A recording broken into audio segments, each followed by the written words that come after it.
আমি তো কামিল পর্যন্ত পড়ছি আর দাওরা ফারিক করছি। 3,000 টাকা বেতন দিতাম, এখন 4,000 টাকা দেব। বাবা, তোমাকে বলছিলাম যে গত জুমায় আমাদের ইমাম সাহেব মানে এখান থেকে চলে গিয়েছে। জি। আর আমাদের মসজিদে ইমাম নাই, তো তোমাকে একটা আমি দায়িত্ব দিয়েছিলাম যে ইমাম দেখার জন্য। তুমি কি করতেছো? এখন পর্যন্ত ইমামকে নিয়ে আসলে না। মামা, আমি খোঁজ নিয়েছি আর একজন ভালো ইমামের সাথে কথাও বলেছি। সে বলছে আজকে যেহেতু জুমার দিন, আজকে সে আসবে। আর কিছুক্ষণ আগে তার সাথে ফোনে কথা হয়েছে, সে আসতেছে, সে রাস্তায় কিছুক্ষণের মধ্যে আসবে ইনশাল্লাহ। আচ্ছা, তুমি একটা কাজ করো, ওই যে ইমাম সাহেব যে আসতেছে সে তো আমাদের মসজিদ দেখে নাই। জি। তুমি একটু আগায় যাইয়া তাকে সাথে করে নিয়ে আসো, যাও। আচ্ছা মামা, তাহলে নিয়ে আসি। যাও, আসসালামু তাড়াতাড়ি আলাইকুম। নিয়ে এসো। জি মামা।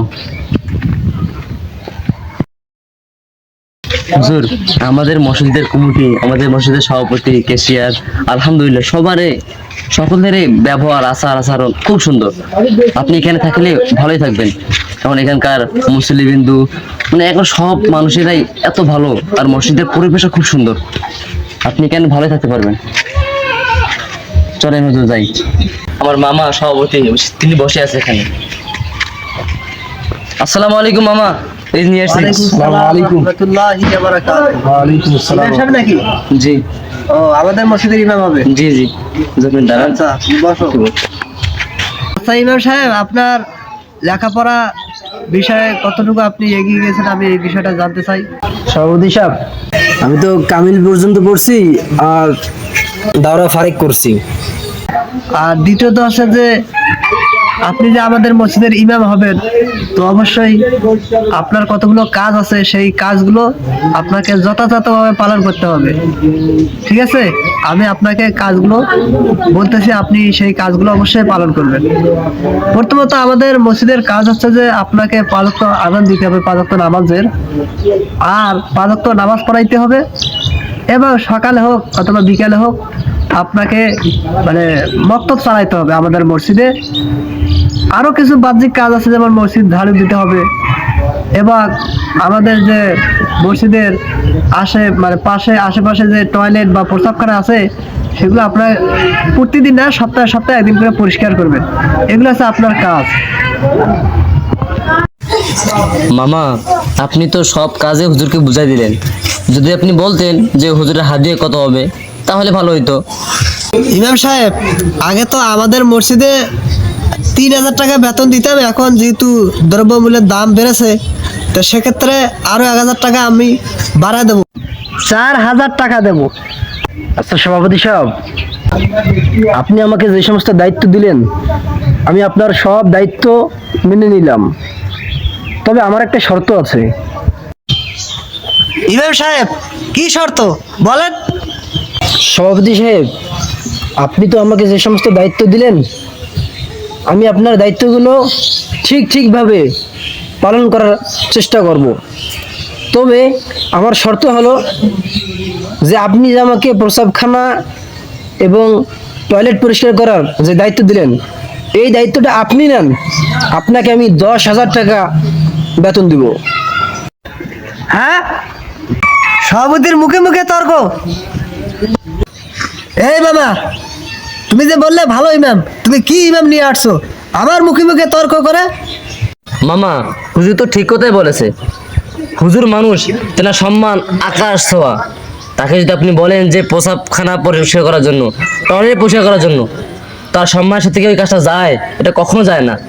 তাকে আপনি বলবেন যে ইমামতি করবেন, ভালো কাজগুলো তাকে বলে দিবেন। আপনি এই সমস্ত কাজ দিলে তো সে বলবেই। তা সে যেহেতু বলছে, আপনি করেন, আপনার কাছে 10,000 টাকা দিবে।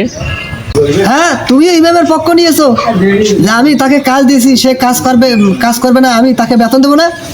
আর তুমি ইমামের পক্ষে কথা বলতেছো, তুমি আসলে বেয়াদব হয়ে গেছো। মামা দেখেন, এখানে আমি কারো পক্ষ নিতেছি না, আমি এখানে যেটা হক সেটাই বলতেছি। কারণ দেখেন, ইমামের একটা সম্মান আছে। আপনি যদি ওই সমস্ত কাজ দেন, সেই ইমাম তো করবে না। ইমামের সম্মান তুমি বুঝলা, আর আমি যে মসজিদের সভাপতি, আমার সম্মান তুমি দিবে না? আমার পক্ষে তুমি কথা বলবা, তুমি ইমামের পক্ষে কথা বলতেছো। মামা, যদি হকের পক্ষে ইমাম থাকে, অথবা যদি যে কেউ থাকুন না কেন, হকের পক্ষেই থাকবো আমি ইনশাল্লাহ।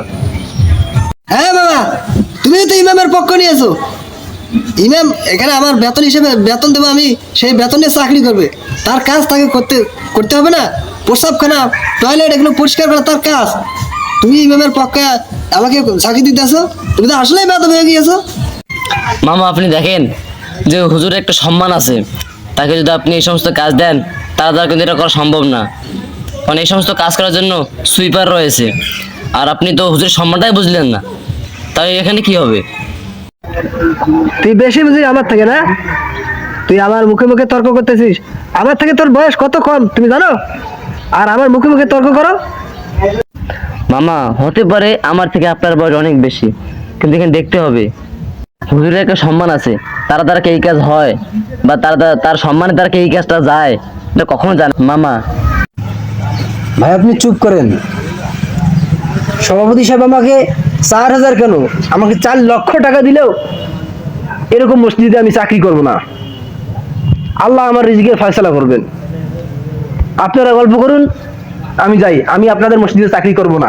মামা দেখলেন, একজন যোগ্যতা সম্পন্ন আলেমকে আমরা হারিয়ে ফেললাম শুধুমাত্র আপনার খাসলতের কারণে। আসলে মামা আমার ভুল হয়ে গেছে।